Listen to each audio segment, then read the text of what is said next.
Hello and welcome to Book Club. This time we are reading The Life and Afterlife of Harry Houdini by Joe Posnanski, which I believe could be a Polish name. But this is a book that I saw that came out. I saw it pop up in my local library. I always keep track of the new magic books that are coming out, and I saw that this book was coming out, so I thought that I would read it, as I am a fan of Houdini. I've read a few books on his life, a few books about Houdini, and a few books by Houdini. And whether the books are about Houdini or by Houdini, they're pretty much about Houdini. He was and will remain one of the biggest names in the world, certainly the biggest name in magic that we know about in modern times, at least for the last few hundred years. And I believe his name will continue to resonate for a very long time. I don't think he's going anywhere. When I first got into magic, I'll tell you, when you first get into magic, there's different groups. There's the groups that love Houdini, and then most magicians have sort of been trained to not like Houdini. And we can talk about why that is, but there's been a tradition in the magic community, the magic world, to sort of bash Houdini and talk about how he wasn't a great magician, how he wasn't even a magician, how he didn't even do magic. None of which is true, by the way. He did magic. He was a very creative magician. And he was excellent on stage. I digress.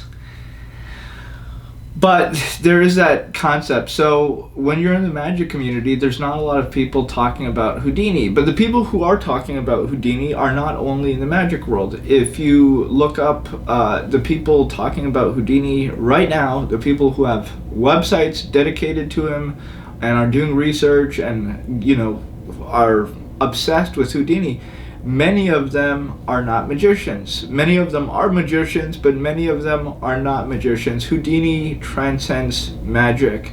And I don't think you need to be a magician to really be a fan of Houdini. Houdini has fans from all over the world, different backgrounds. And the author discusses many of these people from different backgrounds.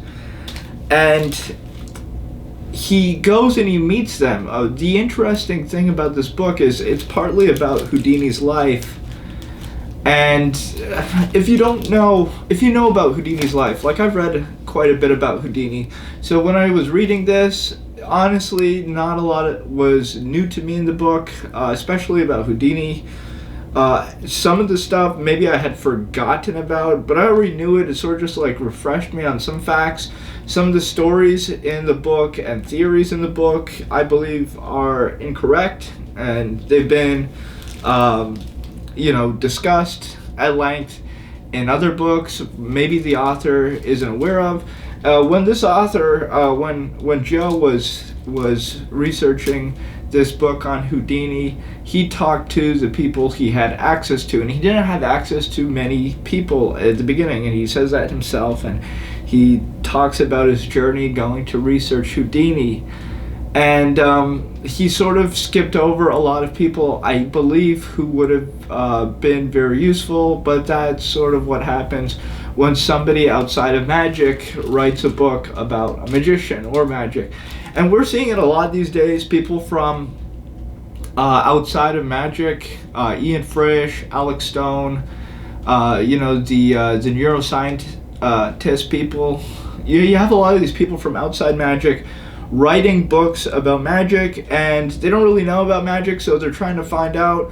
They're going to meet people, and they're only getting like a sliver of the picture. They're not seeing the whole thing. So you have to keep that in mind when you are reading this book.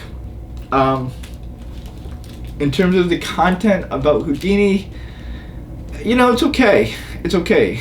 I'm very forgiving on this book because this is not a this is not like, this is a book for the public, and a lot of the information in this I think would be quite interesting to the public. I'm not a fan of how the book is laid out. It's scattered. I'm gonna say that right off the bat. There's many chapters, and they're sort of all over the place, and they sort of jump to different places. And some of the stuff is just weird in the book. So there's, I'll just say something that came to my mind, which I thought was weird, and it's in the book, and I was like, well, why is this in a book? So there's a YouTube series called, what is it called? History Rap? What is it called? Epic Rap Battle. That's what it's called. Epic Rap Battle. So there's a YouTube channel that has these epic rap battles, and they get like two famous people throughout time. Nikola Tesla, Thomas Edison, Harry Houdini versus David Copperfield. They match these two characters throughout history, and they create like this rap battle between them. And so the book has this whole, segment of it dedicated to, Copperfield and this epic rap battle. And it's just bizarre. I understand that it's sort of a tribute to Houdini, but I found it kind of tasteless. There's cursing in it. I just, I didn't think it fit in with the rest of the book. So there's stuff like that, which is just like stuff that's popular today, culturally relevant. It's on the internet, it's on YouTube, and they're just like putting it into this book. So, I mean, take that as you will. And then the author of the book went to go interview the YouTube guys who made those epic rap battles, and they said something very funny. So they got comments. YouTube, you can do little comments.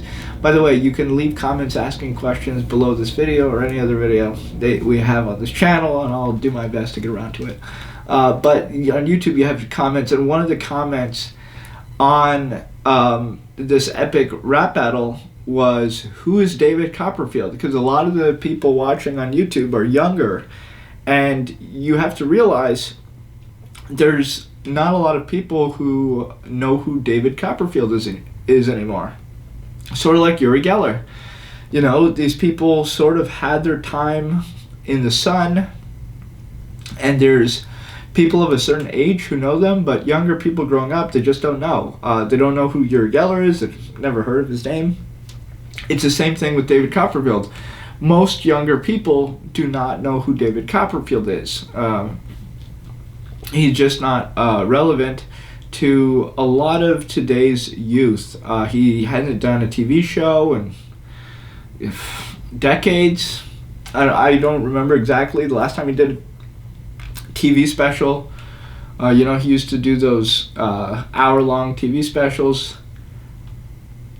There's a lot of people who don't know who David Copperfield is. So the author, that's one of the things that I found was fascinating. A lot of people had already forgotten who David Copperfield is, even though David Copperfield is the highest grossing magician of all time. He's making more money than anybody else. He's doing incredibly in Las Vegas. Literally, probably the highest paid entertainer in the world for many, many years in a row. David Copperfield. Ridiculous sums of money coming into that theater. And a lot of young people don't know him. And so the author, Joe, he asked the YouTube people, did people ask who Houdini was? And the YouTube people were like, no, everybody knew who Houdini was. Houdini is this name that sort of transcended magic, transcended time. It's lasted. It's become part of the vernacular. It's part of the language. It's like if you see somebody really smart and you're like, oh, that guy's an Einstein. That guy's an Einstein. Everybody will know. They may not know everything about Albert Einstein, but they know Albert Einstein, really smart guy. That guy's an Einstein. It's like that kind of... it's that kind of thing where the name, everybody's just, they may not know everything about Houdini's life, but they know Houdini, magician, escaped from anything. Like, they don't know the details, but they know that. And everybody knows that about Houdini. All around the world. I can't say all around the world, but most of the world. Maybe not in China. Although I'd be surprised if he wasn't known in China. I'll have to research that. But anyways, the book itself, as I said, is all over the place. They interview a lot of people who have been involved with Houdini throughout the years, the people who have been keeping his legacy continuing. Mostly they focus on the people that are keeping it alive today, just because that's who the author had access to. So they talk to some magicians, they talk to Houdini researchers. There's this guy that's talked about over and over in the book. His name is Patrick Cullington, and he talks about, Patrick Cullington wrote these books on Houdini, and the author of this book everybody was telling him, you got to read the Patrick Cullington books, and he couldn't find the copies of them because there were only a few copies printed, and he didn't have access. He didn't really know anybody who he could ask to read, so he talks about that search of trying to find this, this guy who knows about Houdini, and it's an interesting book. It's an interesting book. I wouldn't call it a great book. You have these, this praise on the back of the book. I think it's kind of hyped up a little bit.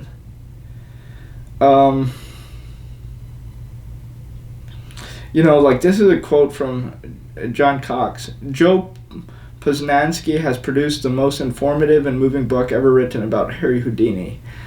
That's a line I would disagree with. There are tons of books about Houdini which are incredibly moving, go really into the heart of the struggles of his life in ways that this book does not.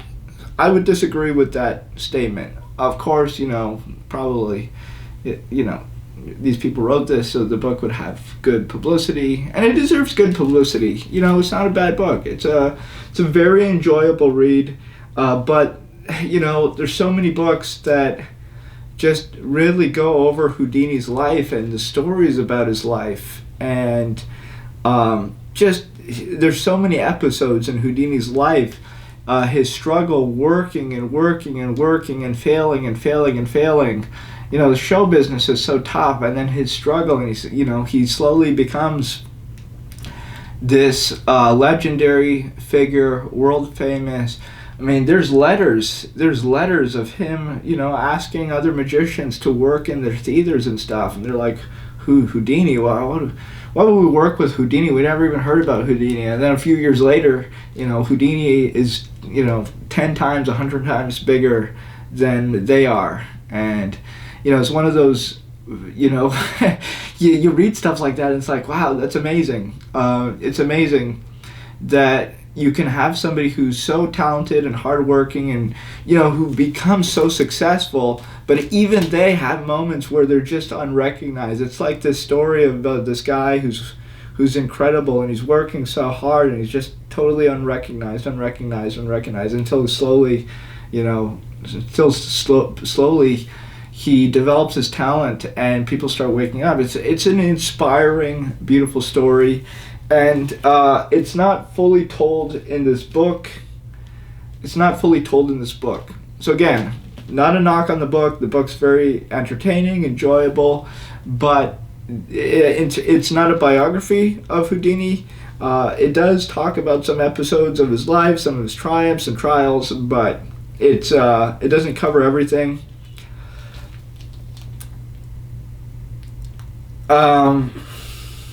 It touches briefly on what happened after Houdini died. Well, I mean, a lot of the book is about after Houdini died, but the direct years after Houdini's death, his wife was still alive, Bess, who was totally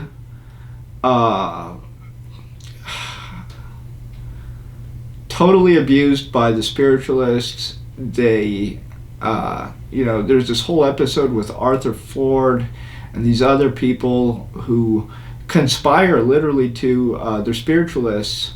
And if you don't know, Houdini had this big battle against these spiritualists, and they literally conspired to seduce her and get her to give out this Houdini code. Houdini worked on a special code with her that if he ever died and he made it back, he would transmit a message to her from beyond the grave, maybe through a medium or some other way. And they totally ruined her. They got her hooked on drugs and other stuff. She ended up, I believe, in a mental hospital. Just horrible, very sick people. And that's touched on in this book very briefly. They don't really go into it. There's other sources where you can read about Arthur Ford and all these other shady characters. But there is something quite fascinating, and I keep seeing it. It's not really talked about in this book. Maybe I'll do a whole other segment on it. But it's about the occult infiltration of magic, and it's fascinating. You see it today. At least I see it, and it's fascinating. But anyways, we'll get off on that tangent. This book is a pretty good book, honestly.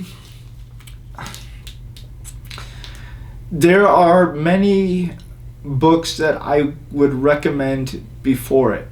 That's my recommendation. I would say if you want to learn about Houdini, I would recommend other books before this book. But if you're in a position like I am in, and you've read a lot of books about Houdini, I haven't read every book on Houdini, but I've read quite a few, and you want to, read everything on Houdini, obviously read this book. You will get something out of it, even if you'll clearly disagree with some of the theories and ideas presented in this book, like I have, you'll get something out of it. It's fun to read, and you're always, hoping that there's a gem around the page. You also find out about guys like Patrick Cullington and John Cox and Dorothy Dietrich, and all these different magicians throughout the book, and different people involved in Houdini's life and with his legacy. And a lot of those details have eluded me. There are many things about Patrick Cullington I didn't know that I found out in this book. Same thing with John Cox, and different characters, and they're just different bits and pieces of the story. It's interesting. It's of value. I would recommend it. I can't say that this is the book that I would recommend on Houdini. They say don't judge a book by its cover. It's got a really nice cover, but I would recommend it for somebody who's read up on Houdini, and you want to learn more, read this book. You could get something out of it. If you don't know anything about Houdini, I would not recommend this for your first book about Houdini. Personally, that's nothing against this author. It's nothing against this book. It's just, there's many dozens, if not hundreds of books about Houdini, and this is just not the book that I can recommend. But I did enjoy reading it. Honestly, I got a lot out of it. It's always inspiring to me to relive some of these stories after you've heard them so many times and read them so many times. You enjoy reading them one more time. Take that as you will. Hope you get something out of it. If you enjoy this series, this is our book club. You can support it. All the links are down below. If you want to see some of our previous book clubs, we have them available in our store. You can buy the first 2 seasons. We're on the 3rd season right now. We've covered many books in depth and gone over a lot throughout the years. So if you do want to check those out, All the links are right down below. Please like the video if you enjoyed it and share it with your friends. Thank you so much for watching. This is Matty Gilbert with Before Magic. Have a great day.